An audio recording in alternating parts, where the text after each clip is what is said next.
BJP ஆதரிக்கிறான்னு வச்சுங்க, இவங்களுக்குள்ள சண்டை கூட இருக்கட்டும். ஆனால் பிஜேபி வந்து விட்டால் இந்த ரெண்டு கட்சியே நடத்த முடியாது. அப்புறம் யார்கிட்ட சண்டை போடுவீங்க? 40 தொகுதிகள் கூட வராதுங்க. அது அவரை பத்தி கண்ணாடியை பார்த்து பேசுற மாதிரி பேசுறாரு. என்னவோ பாஜக 370 வரும், கூட்டணி 400 வருங்கிறார். மெம்பர் ஆஃப் பஞ்சாயத்து வரும், மெம்பர் ஆஃப் பார்லிமெண்ட் வராது. பாஜக போயிடும், காங்கிரஸ் வரும் அப்படிங்கிற மாதிரி உறுதியா சொல்றீங்க. காங்கிரஸ்லயே இருக்கிறவங்க இதை நம்பணும்ல. அசோக் சவான் இப்ப போறாரு, மகாராஷ்டிராவில் பாஜக போறாரு. எமர்ஜென்சி பில்ல எல்லா தலைவரும் பிஜேபி தான், காங்கிரஸ் தாங்க ஆதரிச்சாங்க இந்திரா காந்தியே தோக்குது, சஞ்சய் காந்தி தோக்குறாரு. மக்கள் மத்தியில் ஒரு புரட்சி வருகிற போது அதை தடுக்க யாரால முடியாது. விவசாயிகளுக்கு போராடுறானே, எல்லையில் சீனாக்காரனை எதிர்த்து என்னென்ன செய்யணுமோ அதெல்லாம் இவர்களை எதிர்த்து செய்ய வேண்டிய துர்பாகிய நிலைமை ஆட்சிக்கு வந்திருக்கு. அதை மீறி அந்த போராட்டம் நடந்துட்டு இருக்கு. ராமர் கோவில் கட்டினது வந்து எல்லாருமே விமர்சனம் பண்ணாங்க. அரசியலுக்காக பண்றாங்க, நாடாளுமன்ற தேர்தலுக்காக பண்றாங்க அப்படின்னு. கட்ட போறேங்கிறது ஆள் இருந்துச்சு, அதான் கட்டி முடிச்சிட்டான்ல. இனி அதை சொல்லி வாங்க முடியாது. தவறானதற்கு முன்னுதாரணம் எப்படி ஹிட்லரோ, அது போல இந்திய நாட்டுடைய வரலாற்று தவறான ஆட்சியாளனுக்கு முன்னுதாரணமாக மோடி வைப்பார். கவர்னர் ஒரு மாநில ஆட்சியை டிஸ்மிஸ் பண்றதுக்கு கவர்னர் கையெழுத்து போடணும் இருக்கு சட்டத்திலே. ஆனா 91 திமுக ஆட்சியை டிஸ்மிஸ் பண்ற போது கவர்னரே கையெழுத்து போடல. அப்போ டிஸ்மிஸ் பண்ணாங்க. எப்படி ஸ்டாலினும் எடப்பாடி பழனிசாமி ஒரே மேடையில் இருந்துட்டு பிஜேபி ஒழிப்போம்னு சொன்னா, அதுதான் இந்த தமிழ்நாட்டுக்கு மட்டும் இல்ல, இந்திய மக்களுக்கே செய்யற மிகப்பெரிய சேவைன்னு நான் நம்புறேன்.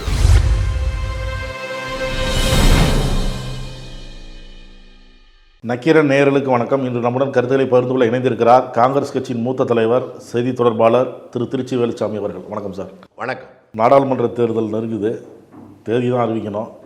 காங்கிரஸ் கட்சி எல்லாத்துக்கும் தயாராக இருக்குதா? காங்கிரஸ் கட்சி தயாராக இருக்கோ இல்லையோ, நாட்டில் மூளை இருக்கிற பொதுமக்கள் எல்லாம் தயாராக இருக்காங்க. இப்போ தேர்தல் இது கட்சிகளுக்குள்ளான தேர்தலாக இதை நீங்கள் பார்க்கக்கூடாது. கட்சியை கடந்து நீங்கள் எந்த கட்சியாக வேணாலும் இருங்க, இந்த நாட்டிற்கு ஜனநாயகம் தேவையா இல்லையா என்று நிர்ணயிக்கிற தேர்தல் தான் இந்த தேர்தல். அது விவரம் தெரிந்த எல்லாருக்கும் தெரிகிறதுனால இதை உன்னிப்பாக கவனித்துக் கொண்டிருக்கிறார்கள். இந்த ஆட்சியை மாற்றுவதற்கு இதை விட்டால் இன்னொரு சந்தர்ப்பம் இப்போது வராது என்ற முடிவுக்கு மக்கள் வந்திருக்கிறார்கள். ஆகவே காங்கிரஸ் மட்டும், அது திமுக அதிமுக கூட பொருந்தும். பிஜேபி ஆதரிக்கிறான்னு வச்சுங்க, இவங்களுக்குள்ள சண்டை கூட இருக்கட்டும். ஆனால் பிஜேபி வந்து விட்டால் இந்த ரெண்டு கட்சியே நடத்த முடியாது. அப்புறம் யார்கிட்ட சண்டை போடுவீங்க? நீங்க 2 பேரும் கட்சி நடத்தவும் 2 பேரும் சண்டை போட்டுக்க கூட ஜனநாயகம் வேணும்.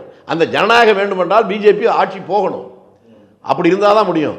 அதனால இதை மனசில் வச்சுக்கிட்டு இவர்கள் கூட சண்டையை தொடரட்டும், இந்த தேர்தலில் பிஜேபி எதுக்கட்டும், அதுதான் புத்திசாலித்தனம். நாடாளுமன்ற தேர்தல் வரப்போகிறதுனால நாடாளுமன்றம் முடிஞ்சுது, 17வது மக்களவை கூட்டம் முடிஞ்சது. அதில் பேசுகிறார் மோடி, காங்கிரஸை கடுமையாக விமர்சனம் பண்ணி பேசுகிறார். எதிர்கட்சிகளுக்கு உள்ள வரவே விருப்பம் இல்லை, எதிர்கட்சி மாடத்திலேயே அமர்ந்திருக்கிறது தான் விருப்பம், அதற்கு என்னுடைய வாழ்த்துக்கள்ங்கிறார். அதை இதை விட வெற்றி கொண்டான் இறந்துட்டார், இருந்தால் அவரை பிரைம் மினிஸ்டர் ஆக்கலாம். வெற்றி கொண்டான் மேடையில் பேசுகிறதுக்கும் பிரைம் மினிஸ்டர் பார்லிமெண்ட்டில் பேசுறதுக்கும் ஒரு வித்தியாசமும் இல்லை. கடைசி பாராளுமன்றம் இந்த 5 ஆண்டுகளுக்கு, அவர் 10 ஆண்டுகளை நிறைவு செய்ய போகிறார்.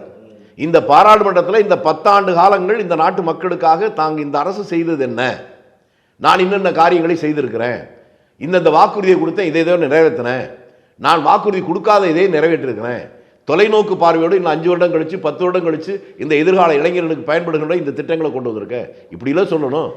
இதை எதையுமே அவர் சொல்லலையே. வெறியதை இலக்கிய சொற்பொழிப்பு மேடையில் இருக்க நாளாந்திர மேடை பேச்சாளர் பேசுகிற மாதிரி பார்லிமெண்ட்டில் பேசிட்டு இருக்காரு. காங்கிரஸ் கட்சி எதுவாக இருக்கட்டும், நான் கேட்குறேன், காங்கிரஸ் கட்சின்னு ஒன்றுனா நீ ஏது பிரைம் மினிஸ்டர்? இந்த நாட்டுக்கு சுதந்திரம் வந்ததானே ஜனநாயகம், அதனால தான் நீங்கள் பிரதம மந்திரி.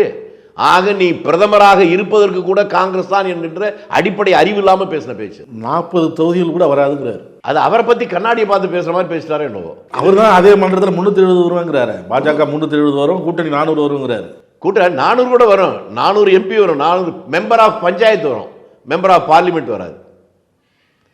அவருக்கு என்ன புரியலன்னா, அவர் நிற்க போகிற இடமே 400 இடத்துல நிற்க போகிறதுல பிஜேபி எங்கே வர போகிறான்? நான் சாதாரணமாக சொல்கிறேங்க, தென் மாநிலங்களில் மொத்தம் எவ்வளோ சீட் இருக்குது?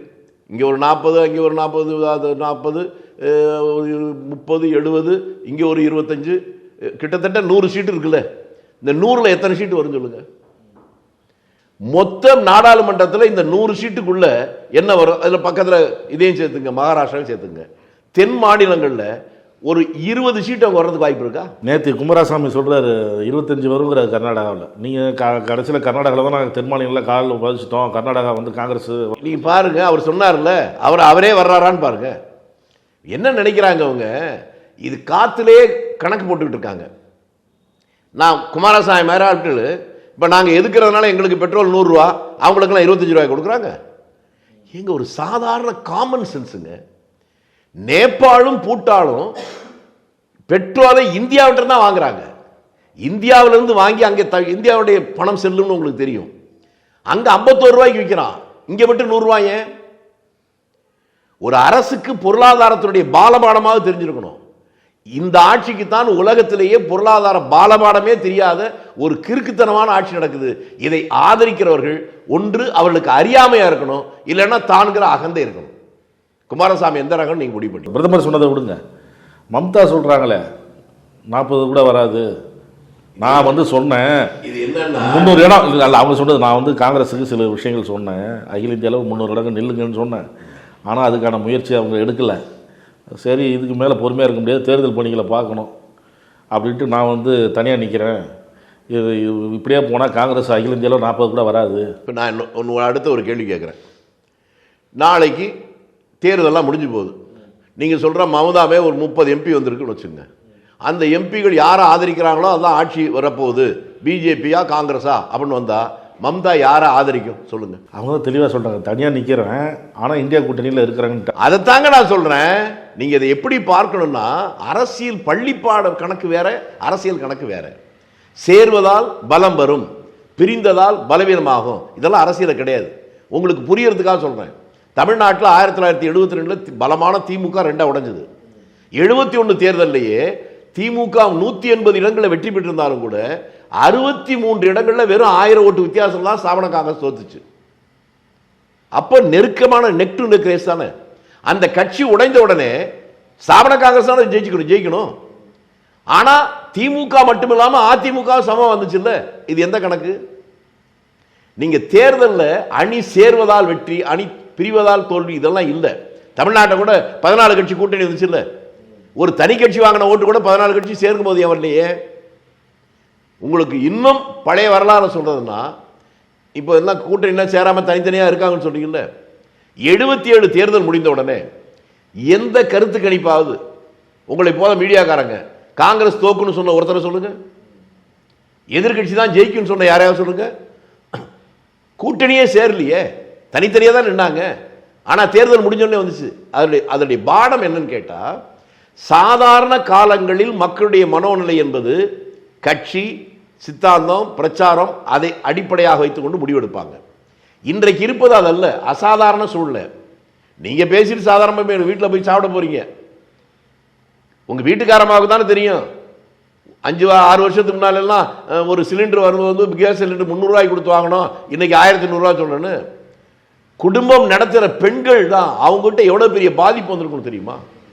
அரசியல் ரீதியாக ஒன்று சொல்கிறேன். அடிமை இந்தியா, பிரிட்டிஷ்கார அந்த நாட்டை ஆண்டான்.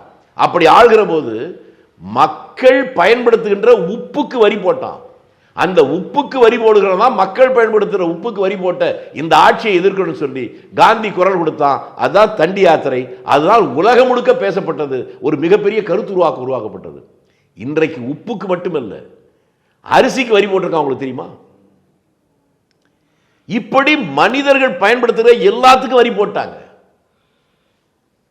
இதை விவரம் தெரிந்த அவ்வளவு பாதிக்கப்பட்டிருக்கான்ல.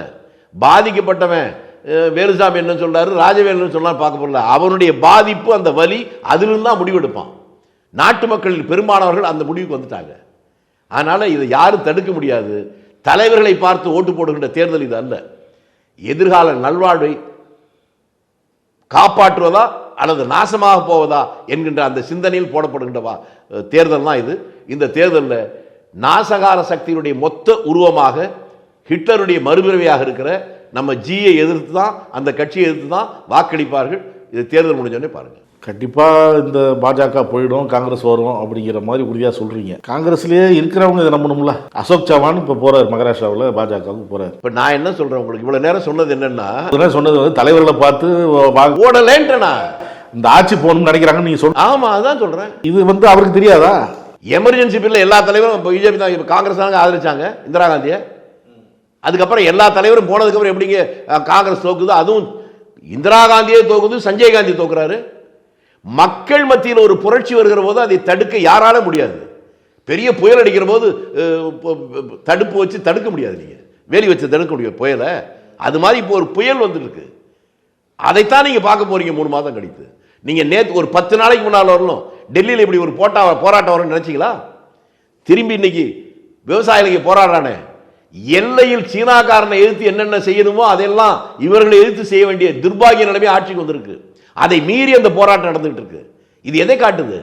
அசோக் சவான்ல அவங்க பாட்டனும் போனாலும் சரி, மக்கள் அதையெல்லாம் பார்க்கல, இந்த ஆட்சிக்கு எதிராக வந்துட்டாங்க. இத்தனை நாள் அமைதியா இருந்து பேச்சுவார்த்தை கோரிக்கை பேச்சுவார்த்தை இப்படியே இருந்து திடீர்னு நாடாளுமன்ற தேர்தல் நெருங்குற நேரத்தில், அதுவும் நாடாளுமன்ற கூட்டத்தொடரெல்லாம் முடிஞ்சு போச்சு, இனிமேல் நாடாளுமன்ற கூட்டத்தொடர் எலெக்ஷனுக்கு அப்புறம் தான் அப்படிங்கிற நேரத்தில் விவசாயிகள் போராட்டம் பண்ணுறாங்க. இது பின்புலத்தில் யார் இருக்கா? உங்கள் கேள்வியினுடைய அடிப்படையே தப்பு. அவனவனுடைய பாதிப்பு தான் போராட்டம், யாரும் தூண்டி விடுறதல்ல. உலக வரலாற்றிலேயே இந்த விவசாயிகள் தான் ஓராண்டுக்கு மேலா லட்சக்கணக்கான விவசாயிகள் போராடினாங்களா? 2020. ஆமா. அந்த நேரத்தில் அரசாங்கம் கொடுத்த வாக்குறுதி என்ன? இந்த கோரிக்கைகளை சீக்கிரம் நிறைவேற்ற சொல்லி தானே சமாதானம் பேசி ஓராண்டுக்கு பின்னால் வித்ட்ரா பண்ணாங்க. ஆனால் இந்த நிமிடம் வரை அவர்கள் கொடுத்த வாக்குறுதியை அரசாங்கம் காப்பாற்றல.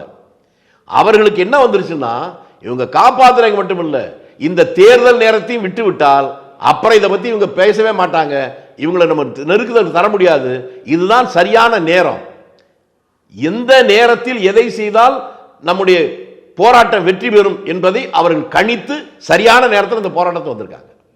அவ்வளவுதானே ஒழிய அதுக்கு பின்னால யாரும் தூண்டுறது. இப்போ போராட்டத்தை மதிக்கிறோம், மக்கள் குரலை மதிக்கிறோம். சரி, நீங்க இதுல இன்னொன்னு இருக்கு, யாரோ தூண்டி விடுறாங்க அதான் போராட்டம் நடக்குன்னா, தூண்டி விடுற ஆளுக்கு அவ்வளவு பெரிய செல்வாக்கு இருக்குன்னு நீங்க சொல்றீங்கன்னு அர்த்தம். இவ்வளவு மக்கள் யாரோ ஆட்சிக்கு எதிராக தூண்டுறாங்க வர்றாங்கன்னா ஆட்சியாளருக்கு ஆதரவு இல்லைன்னு தானே அர்த்தம். இவங்க சொன்னா கேட்கல, எதிர்கட்சிக்காரங்க சொல்றதை கேட்கறாங்க, அதுவும் ஜனநாயகத்தில் வெற்றி தானே.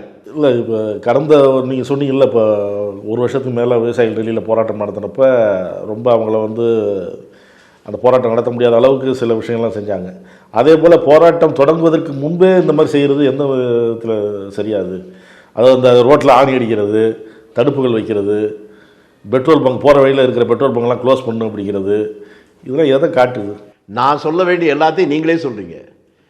நல்ல ஜனநாயக நெறிமுறைகளை உணர்ந்தவர்கள், நெறிமுறை ஜனநாயகத்தின் மீது நம்பிக்கை இருக்கிற யாரும் இதை செய்வதற்கு கூச்சப்படுவார்கள், வெட்கப்படுவார்கள். இந்த ஆட்சியாளர்களிடம் ஜனநாயக உணர்வு இல்லை, தான் என்கின்ற அகந்தை இருக்கிறது, எதேச்சாதிகாரத்தை நோக்கி இந்த நாட்டை அவர் இட்டு செல்ல நினைக்கிறார்கள் என்பதற்கான உதாரணங்களை நீங்களே சொல்லிட்டீங்க உங்க கேள்வியில். அதான் இருக்கு. ஆனால் அங்கே பேச்சுவார்த்தை அந்த பாஜகங்களை கேட்டால் விவசாயிகளுக்கு நாங்கள் அவ்வளோ செஞ்சுருக்கிறோங்கிறாங்க. அவன் சொல்ற என்ன செஞ்சான்னு சொல்லுங்கன்றேன். அவங்க என்ன சொன்னாங்க? 10 வருஷத்துக்கு முன்னால சொன்னாங்க, நாங்கள் ஆட்சிக்கு வந்தா விவசாய உழைப்பொருள் இருக்குல்ல அதுக்கு 2 மடங்கு விலை தருவோம்னாங்க. இது ஒன்று கொடுத்துருக்காங்களா? பெட்ரோல் டீசல் விவசாயத்தையும் பாதிக்கத்தான் செய்யுது, ஏன்னா டிராக்டர் உழுகுறான், அதுக்கு டீசல் தான் வேணும். இது மாதிரி எல்லாத்தையும் பாதிக்கும். அந்த பெட்ரோல் டீசல் விலையை 6 மாதத்தில் பாதியாக குறைப்பேன்னாங்க, 2 மடங்கு கூட்டிட்டாங்களா? அது மட்டும் இல்ல, விவசாய உற்பத்தி பொருள் நெல் விலை கூடல, கோதுமை விலை கூடல, எள்ளு விலை கூடல, கொள்ளு விலை கூடல, உளுந்து விலை கூடல. ஆனால் அதிலிருந்து வெளியே வர்ற பொருள் இருக்கு, சாப்பாட்டு விலை 4 மடங்கு கூடி போச்சு. பூரியுடன் நீங்க சாப்பிட்டீங்கன்னா உங்களுக்கு தெரியும். இது என்ன வேடிக்கை இல்லையா? உலக பொருளாதாரத்தில் இது யாரும் கண்டறியாத ஒரு அதிசயமான விஷயம். வரிகள் இவர்கள் போடாத வரியே இல்லை. அதான் முன்னாலே சொன்னேன், உப்புக்கு வரி போட்டதற்காகவே அவ்வளவு பெரிய போராட்டம் நடந்ததாக போய் இந்த அரிசிக்கும் கோதுமைக்கும் வரி போட்டானே, இந்த ஆட்சியை எப்படி சகித்துக் கொள்ள முடியும்? மக்கள் எல்லா வகையிலும் பாதிக்கப்பட்டிருக்கிறாங்க. அதனால மக்கள் புரட்சி வருகிற போது இதே ஜார்மண்ணை எதிர்த்து நடந்த போராட்டம், இதெல்லாம் நீங்க வரலாற்று பார்த்தீங்கன்னா இதுதான், யாரும் தூண்டி விட்டதில்லை. ஒரு மனிதன் அவன் நேரடியாக பாதிக்கப்படுகிற போது அவனுடைய ஆத்திரம் கோபம் வெளிப்படும், அதை யாராலும் தடுக்க முடியாது. அந்த சூழ்நிலை தான் இன்றைக்கு இந்தியாவில் இருக்கிறது என்பதை தான் சொல்றேன். அது காங்கிரஸால் தான் வந்திருக்கு அப்படின்னு நான் சொல்ல மாட்டேன். மக்கள் இயற்கையாக அந்த இருந்ததுக்கு அது இயல்பாக காங்கிரசுக்கு சாதகமாக மாறுகிற வாய்ப்பு இருக்கு. ராமர் கோயில் கட்டினது எல்லாருமே விமர்சனம் பண்ணாங்க. அது அரசியலுக்காக பண்றாங்க, நாடாளுமன்ற தேர்தலுக்காக பண்றாங்க அப்படின்னு. இப்போ அதுதான் அவங்களுக்கு செல்வாக்கே அதில் தான் கூடுது. அப்படியா அப்படின்னு சொல்றாங்க. யார் சொல்ல? யாரோ கிண்டர் கார்டனில் படிக்கிற ஏதாவது சின்ன பிள்ளை சொல்லுதா? அவங்களே தான் சொல்றாங்க. என்ன அதை தாங்க நான் சொல்றேன். என்னன்னா, இது கட்ட போறேங்கிறத ஆள் இருந்துச்சு, அதான் கட்டி முடிச்சுட்டான்ல. இனி அவன் ஆயுதம் முனைமலைக்கு போச்சு, இனி அதை சொல்லி வாங்க முடியாது. அதனால அவனுடைய ஆயுதம் முடிஞ்சு போச்சு, புது ஆயுதத்தை எடுக்கணும். ராமர் கோயிலை வச்சு ஓட்டு வாங்க முடியாது. இனி எப்படி வாங்க முடியும்? அதான் முடிச்சு கட்டி ஆச்சுங்க. ராமர் கோயிலை கட்ட போறேன்னு தானே காலை தேடினீங்க, எல்லாம் வந்தாங்க, நான் மறுக்கல. கட்டி முடிச்சாச்சுல்ல, அதுக்கப்புறம் அந்த இஷ்யூ முடிஞ்சு போச்சுல்ல, இனிமே எப்படி வருவான்? இப்போ வேற ஒன்று எடுப்பாங்க கையில், வேற என்ன எடுக்கிறன்னு அவர் வீட்டுக்காரமாட்ட கேட்டு தான் அவர் முடிவு எடுக்கணும். இல்லை அந்த செல்வாக்கு அதிகமானதுனால தான் நிதிஷ்குமார் அந்தாண்ட போனாரு, இல்லைன்னா இந்தியா கூட்டணியில் இருந்திருப்பாரு. ஐயோ, நிதி கட்டின பொண்டாட்டியே வரமாட்டேங்கிறீங்க, என்னங்க பேசுறீங்க நீங்க? செல்வாக்குன்னா என்னங்க செல்வாக்கு? இந்த உலகம் தோன்றிய காலத்திலிருந்து ஒரு மிகப்பெரிய தத்துவ ஞானி யாரு சொல்லுங்க? சாக்ரட்டிஸ். சரியா? அவன் வாழ்ந்த காலத்தில் அவன் பொண்டாட்டி கூட அவனை மதிக்கல. சினிமா நடிகர் ரோட்ல வந்து 5000 பேர் உடனே கூடுறாங்க. ஆள் கூட்டிட்டோடனே அதுக்கு பேர் செல்வாக்குன்னு நினைச்சுக்கிட்டா அது விரும்புதான் ஒரு மன நோய். அது ஒரு மனிதன் வாழ்கிற போது அவன் எதை செய்கிறான் என்பதை விட, அதைத்தான் வள்ளுவன் 2000 வருஷத்துக்கு முன்னால சொன்னான், அவர் எச்சத்தால் காணப்படும். ஒரு மனிதனுடைய சரியா தவறா என்பதை வாழ்கிற காலத்தை விட அவன் மறைந்ததற்கு பின்னால் தான் இந்த சமூகம் சரியாக கணிக்கிறது. வரலாற்றில் ஒரு ஹிட்லரை எப்படி, ஹிட்லரை மறக்க முடியாது, ஒதுக்க முடியாது இல்ல, முசோலினியை ஒதுக்க முடியுமா? அதை போல மோடியை ஒதுக்க முடியாது. தவறானதற்கு முன்னுதாரணம் எப்படி ஹிட்லரோ, அதுபோல இந்திய நாட்டினுடைய வரலாற்றில் தவறான ஆட்சியாளனுக்கு முன்னுதாரணமாக மோடி எம்பும் இருப்பார். தமிழ்நாடு ஆளுநர் RN ரவி அவர் வந்து தமிழ்நாட்டுக்கு பொறுப்பேற்க வரார் அப்படிங்கிற செய்தி வந்தோடனே முதல்ல நக்கீரனில் நீங்கள் தான் பேட்டி கொடுத்தீங்க, நமக்கு தான் நேர்நாள் கொடுத்தீங்க. இது வந்து தமிழ்நாட்டுக்கு பொருத்தமில்லாதவர் அப்படின்னு சொன்னீங்க. இல்லை, அது நான் சொன்னதை நீங்களே மறந்துட்டு, தமிழ்நாட்டுக்கு பொருத்தம் இல்லைன்னு சொல்ல. ஒரு கவர்னருக்கு பல ஊர்களில் எதிர்ப்பெல்லாம் வந்திருக்கும். ஆளுங்கட்சியை தான் எதிர்கட்சி ஆதரிக்கும், எதிர்கட்சியை தான் ஆளுங்கட்சி ஆதரிக்கும், இப்படித்தான் பார்த்துருக்கோம். எதிர்கட்சி ஆளுங்கட்சி எல்லாருமே எதிர்க்கிற மாதிரி ஒரு கவர்னர் இதில் வந்ததே இல்லை. நாகாலாண்டில் என்ன ஆளுங்கட்சி பிஜேபி, அதுவும் எதிர்க்குது, எதிர்கட்சி எதிர்க்குது, மாணவர் அமைப்பு எதிர்க்குது, தொழிலாளர் எதிர்க்கிறாங்க. அத்தனை பேர் எதிர்த்து இந்த ஆளை அனுப்பலைன்னா நாங்கள் எதிர்த்து போராட்டம் பண்ண போறோம்னு சொல்லி அதுக்கப்புறம் வந்திருக்கிறாரு. இப்படி எல்லோராலும் எதிர்க்கப்படுகிற ஒருவர், அவரை நமக்கு தெரியலன்னாலும் ஒரு தப்பான ஆளாக தானே இருக்க முடியும். அதனால தமிழ்நாட்டுக்கு வருவது நல்லதில்லை, ஏதோ தவறான சமிக்கை தெரிகிறது அன்னைக்கு சொன்னேன். அது இப்போ தெரிஞ்சு போச்சு. கடந்த வருடம் ஆளுநர் உரையில் சில விஷயங்களை விட்டு படித்தார், இப்போ உரையவே படிக்கவே இல்லை. அடுத்த வராமே இருந்துட்டா நல்லதுங்க, அடுத்த கூட்டத்தொடரில். ஆமாம், எனக்கு அவரை ரொம்ப பிடிச்சிருக்கு. தமிழ்நாட்டு மக்களை சிந்திக்க வைக்கிறார். நீங்கள் மக்களை சிந்திக்க வைப்பதற்கு நல்ல விஷயத்தை சொல்லி தான் சிந்திக்க வைக்கணுங்கிறது இல்லை, வேறு வகையிலும் பண்ணலாம். அன்பாலும் ஒருத்தரை திருத்தலாம், அடிச்சும் திருத்தலாம், இப்படி இல்லை. அதுபோல் பாசிட்டிவாக சொல்லி திருந்து வைக்கிறது ஒன்று, நெகட்டிவாக சொல்லி திருந்து வைக்கிறது ஒன்று. நம்ம கவர்னர் தமிழ்நாட்டு மக்களை சிந்திக்க வைக்கிறார். இப்படியெல்லாம் கோமாளித்தனமாக செஞ்சு அப்படியாவது இந்த மக்கள் திருந்துட்டுன்னு நினைக்கிறாரு. அதனால் ஆளுநர் இந்த பணியை தொடர்ந்து செய்யட்டும்.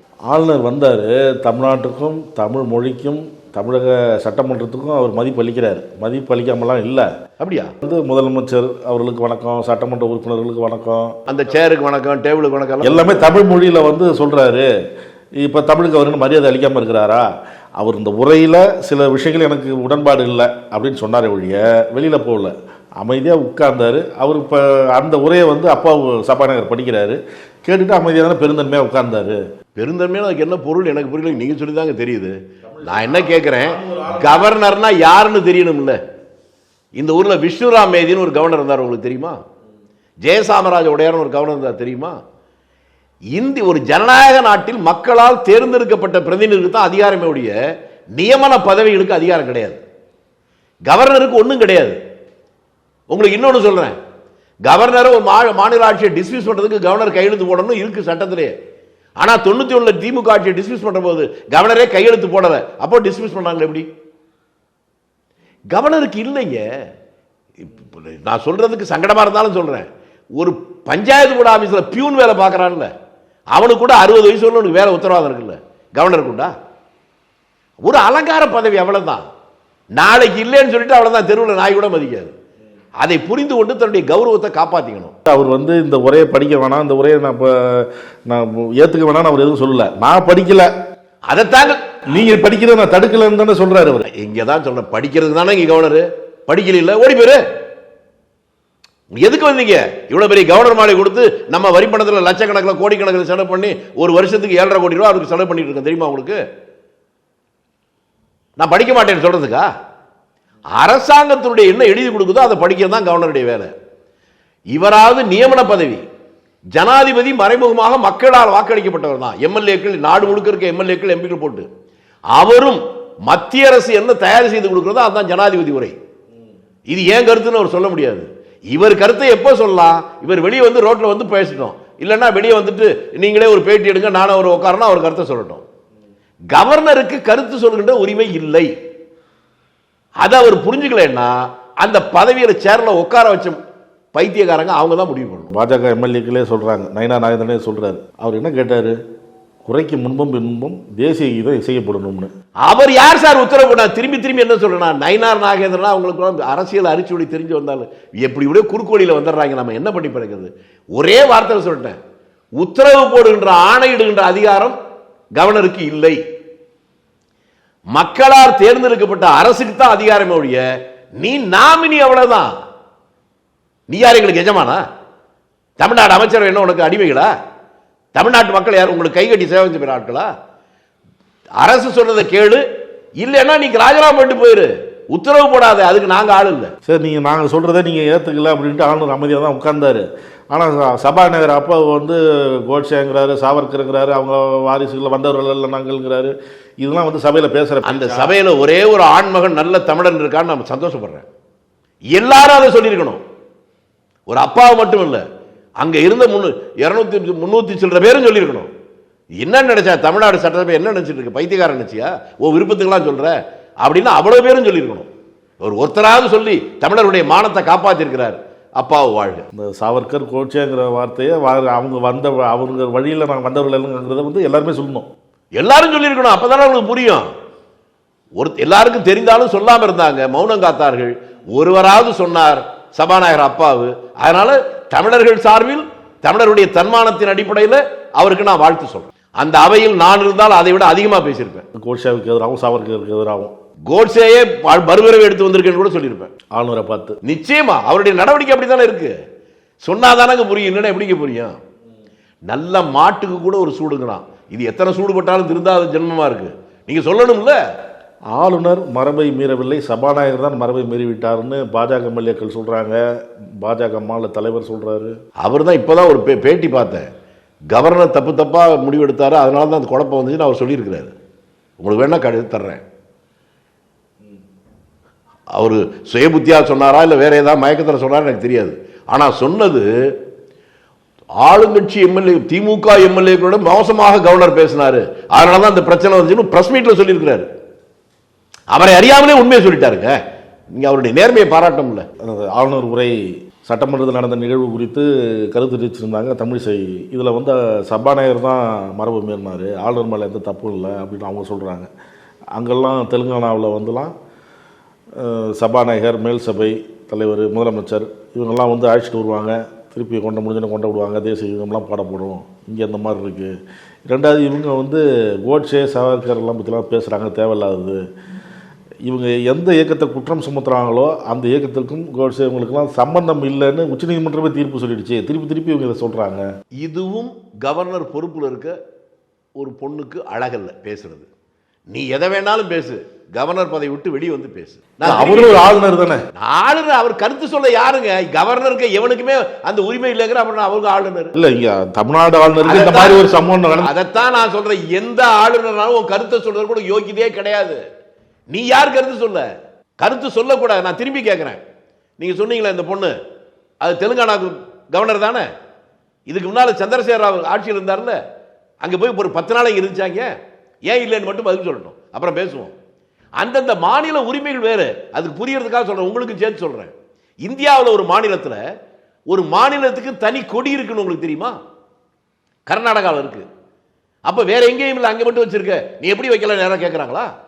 மாநில உரிமை அது. தமிழ்நாட்டில் காலங்காலமாக ஒரு நிகழ்ச்சி ஆரம்பிக்கிற போது தமிழ் தாய் வாழ்த்து பாடுறது பழக்கம் இருக்கு. முடிகிற போது தான் ஜனகணமன பாடுறாங்க.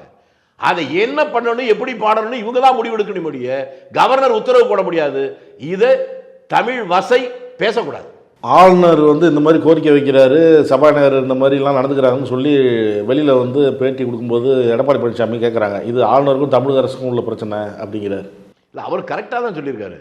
உங்களுக்கு ஆட்சியில் இருக்கவங்களுக்கு உங்களுக்குலாம் தெரியல, எங்க ஆட்சியில் என்ன பண்ண ஞாபகம் இருக்கா, அப்படி பண்ணுங்கடாங்கிறாரு. எங்க ஆட்சியில் இந்த மாதிரி பிரச்சனையே வரலங்கிறாரு. யார் சொன்னா? சென்னாரெட்டியை திண்டிவனம் பக்கத்தில் என்ன பண்ணாங்க ஞாபகம் இருக்கா? அது ஜெயலலிதா ஆட்சியில். ஆமா, அதான் சொல்றேன். அவங்க அது அதிமுக ஆட்சி தாங்க. அதை தாங்க மறைமுகமா எடப்பாடி சொல்றாரு. அவர் நல்ல விஷயம் சொல்றாரு, உங்களுக்கு புரியாம நீங்க பேசுறீங்க. இப்ப நாங்களா இருந்தா அந்த மாதிரி செஞ்சிருப்போங்கிறாரு. அதைத்தான் சொல்றாரு அவரு. இது ஆட்சியாளருக்கு அவங்களுக்கு இருக்க பிரச்சனை. இப்படி கையாளக்கூடாதுன்னா என்ன அர்த்தம்? எங்களை மாதிரி கையாளுங்கன்றாரு. அவர் உங்களுக்கு நல்ல யோசனை சொல்றாரு, நீங்க அவரை போய் குறை சொல்லுங்க. இப்போ எடப்பாடி முதலமைச்சராக இருந்து ஆளுநர் இந்த மாதிரி பிரச்சனை பண்ணா இந்த மாதிரி தான் அதுதான் அதுக்கு அர்த்தம். அந்த அளவுக்கு துணிஞ்சு செய்வார்கள். இப்போ ஜெயலலிதா அந்த காலத்தில் செஞ்சாங்க. எங்க ஜெயலலிதா நீங்க இப்ப திரும்பி எங்க சொல்ற ஜெயலலிதா தான் பெரிய வீராங்கனை மாதிரி. அப்ப அடிச்சதுக்கு ஜெயலலிதா வந்து அடிச்சது. அவர் இன்னும் இப்ப எடப்பாடி பக்கத்தில் இருக்க சி.வி. சண்முகம் தானே அடிச்சாரு. அவர் இருக்காரா இல்லையா? அப்புறம் என்ன, அவர் தானே அடிச்சவர். அவர் மட்டுமல்ல, அவரும் சேர்ந்தானே. அதனால அந்த வழியை சொல்றாரு. இவங்களுக்கெல்லாம் அந்த பாஷை தான் புரியும், நீங்க இப்படியெல்லாம் பேசி பிரயோஜனம் இல்லை அப்படிங்கிறத ரொம்ப நாசுக்கா எடப்பாடி சொல்லியிருக்கிறாரு. பரவாயில்ல, அவர் நல்ல ஆள் தான். சமீபத்தில் சென்னை வந்த பாஜக தேசிய தலைவர் நட்டா திமுகவை கடுமையாக குற்றம் சொல்லி பேசினார். பாஜக கூட்டணியில் நாங்கள் இல்லை அப்படின்ட்டு இவங்க வெளில வந்துட்டாங்க. அதிமுக பற்றி அவர் பேசவும் இல்லை. இன்னொன்று, அதிமுக பாஜக கூட்டணி இல்லை அப்படின்னு எடப்பாடி பழனிசாமி மீண்டும் சொல்கிறாரு. இப்போ சேலத்தில் கூட அண்மையில் கிடையவே கிடையாது, 9வது மாதமே கடந்த 9ஆம் மாதமே நாங்கள் தெளிவாக சொல்லிட்டோம் அப்படிங்கிறாங்க. ஆனால் அரசியல் எதிர்கட்சிக்காரங்க அது மறைமுக கூட்டணி அப்படிங்கிறாங்க. இதெல்லாம் அவங்கவுங்க விருப்பத்தை சொல்கிறாங்க. நான் ஒன்று சொல்கிறேங்க, தேர்தல் காலத்தில் கடைசி நிமிடம் வரை கூட்டணியில் எப்படி போகலாம் முன்னால் சொல்வது நம் விருப்பத்தை சொல்வது தான், அல்லது இப்படி இருக்கணும்னு நம்ம ஆசையை சொல்வது தான். இப்போ நிதிஷ்குமார் 10 நாளைக்கு முன்னால் போய் பிஜேபி சேருவான்னு நினைச்சிங்களா? நினைக்கிறீங்கள? அது மாதிரி இப்படி நடப்பது இயற்கை. ஆதரிப்பவர்கள் எதிர்ப்பவர்கள் ஆதரிப்பதும். அப்புறம் யாரோ ஒருத்தர் நட்டு போல்ட்டுன்னு சொல்லிட்டு இருந்தீங்களே, அவர் யாருன்னே தெரியல எனக்கு. அந்த மாதிரி ஆளெல்லாம் சொல்றதை பற்றி நம்ம போய் எனக்கு பேசிக்கிட்டு நம்ம நல்ல விஷயத்தை பற்றி பேசுவோம். எங்கேயோ ஒருத்தனை யாரோ ஒருத்தன் தலைவன் சொன்னால் அவனுக்கு இல்லாமல் பதில் சொல்லிக்கிட்டு அரசியலில் தேர்தலுக்கு முடி எலெக்ஷன் முடி கூட்டணி எங்கே வேணாலும் எப்படி வேணாலும் போகலாம் அப்படி, அதுதான் யதார்த்தம். அதே அதிமுக பொதுச் செயலாளர் எடப்பாடி பழனிசாமி இன்னும் இப்போ கொஞ்ச நாள் போருங்க, அதிமுகவில் கூட்டணி அமையலைன்னு நீங்கள்லாம் சொல்கிறீங்க, திமுக பக்கம் வந்து எல்லாம் பேசிகிட்டு இருக்காங்க, எல்லாம் இன்னும் அங்கே இழுபறியாக தான் இருக்குது, 10 நாள் போருங்க மாறும் அப்படிங்கிறார். இந்த கேள்விக்கு அவர் தான் பதில் சொல்ல முடியும். நீங்களும் நானும் சொல்ல முடியாது, சொல்லவும் கூடாது. அவர் தானே சொல்கிறாரு மாறப்போகுதுன்னு, அதுக்கு அவர் தானே சொல்ல முடியும். இல்லை, சில தகவல் வந்து காங்கிரஸ் வந்து எடப்பாடி எதிர்பார்க்குறாரு. காங்கிரஸ் வந்து அப்படி பேசுகிற மாதிரி எனக்கு தெரியல. என்னுடைய கவனத்துக்கு வரல. ஒருவேளை உங்களுக்கு வந்திருக்கோ என்னமோ தெரியாது. அந்த மாதிரி அவர் சொன்னதுக்கு பதிலாக பொருள் இருக்கான்னு அது எனக்கு புரியல. ஆனால் என்னுடைய இலக்கு ஒரே இலக்கு தான். இன்றைக்கு நாளைக்கு எந்த கட்சியாக இருங்க, எந்த கட்சி ஆட்சிக்கு வரட்டும், அது வேற. ஜனநாயகத்தை காலிலே போட்டு மிதிக்கிற பிஜேபி ஆட்சியை போகணும். அந்த ஆட்சியை தூக்கிடுவதற்கு துணை வருகிற யாராக இருந்தாலும் அவர்களை வாழ்த்த நான் தயாரா இருக்கிறேன். அதிமுக பாஜக கூட்டணியிலிருந்து வெளில வந்து அந்த நிகழ்ச்சி நான் பாராட்ட தான் செய்யறேன். அவர் பிஜேபி ஆதரிக்காம எதுக்குறாருன்னா வாழ்க. அது வந்து காங்கிரஸுக்கு கூட்டணி வைக்க விருப்பம் தெரிவிச்சா எங்க வரட்டுங்க. நான் கொஞ்சம் முன்னால என்னங்க சொன்னேன், திமுக அதிமுக 2 பேருமே பிஜேபி இருக்குன்னு சொன்னேன்ல, அதை நீங்க புரிஞ்சுக்கல. இதை வச்சுதான் நான் சொன்னேன். நீங்க அதை உள்வாங்காமலே இப்போ கேள்வி கேட்குறீங்க. இந்த தேர்தல் பார்லிமெண்ட் தேர்தலுக்கு மட்டுமாவது நான் ஸ்டாலினும் எடப்பாடி பழனிசாமி ஒரே மேடையில் இருந்துட்டு பிஜேபி ஒழிப்போம்னு சொன்னா அதுதான் இந்த தமிழ்நாட்டுக்கு மட்டும் இல்ல, இந்திய மக்களுக்கே செய்யற மிகப்பெரிய சேவைன்னு நான் சொல்லுவேன். வித்தியாசமா இருக்கு. திருப்பத்தூர்ல, ராமநாதபுரம் திருப்பத்தூர்ல ஒரு தேர்தல் நடந்துச்சு, உங்களுக்கு தெரியுமா? அப்ப முதலமைச்சர் எம்ஜிஆர், காங்கிரஸ் திமுக தான் கூட்டு, வால்மீகின்னு ஒருத்தர் தேர்தல். அப்ப கூட்டணி இல்லாத எம்ஜிஆர் காங்கிரஸ் கேண்டிடேட் ஆதரிச்சு கூட்டம் பேசினா உங்களுக்கு தெரியுமா? அதை விட இது மோசமான சூழ்நிலை. நான் முதல்ல என்ன சொன்னேன், நீங்க சண்டை போடுறதுக்காக ஒரு உரிமை வேணும் இல்லை திமுக அதிமுகவும். அப்போ ஜனநாயகம் இருந்தால் தான் அந்த உரிமை வரும். ஜனநாயகம் இருக்குன்னா பிஜேபி போகணும். அப்ப நீங்க நாளைக்கு சண்டை போடுறதுக்காக இன்னைக்கு ஒன்னா சேர்ந்து அவனை எதுக்கணும். மூளை இருக்கிறவங்க அதான் செய்வாங்க. 2 பேருக்கும் ரொம்ப தெளிவானவங்க நான் நினைக்கிறேன். அதனால அவர்கள் இந்த தேர்தலிலேயே ஸ்டாலினும் எடப்பாடியும் ஒன்றாக சேர்ந்து பிஜேபி எதிர்த்தால் நான் ஆச்சரியப்பட மாட்டேன், நான் மகிழ்ச்சி அடைவேன். கருத்துக்களை பகிர்ந்ததுக்கு நன்றி சார். நன்றி, வணக்கம். நக்கீரன் டிவிக்கு சப்ஸ்கிரைப் செய்யுங்கள். உங்கள் ஆதரவே எங்கள் பலம். ஆசிரியர்களுக்கு நண்பனாகவும் மாணவர்களுக்கு ஆசானாகவும் திகழும் தேர்வு வழிகாட்டி. ஒவ்வொரு பாடத்திற்கும் அனுபவமிக்க ஆசிரியர்களின் துல்லியமான தெளிவான விடைகள். CNC இருக்கு, தேர்வு பயம் எதற்கு? இது தீரன் பப்ளிஷிங் ஹவுஸ் விற்பனை வெளியீடு.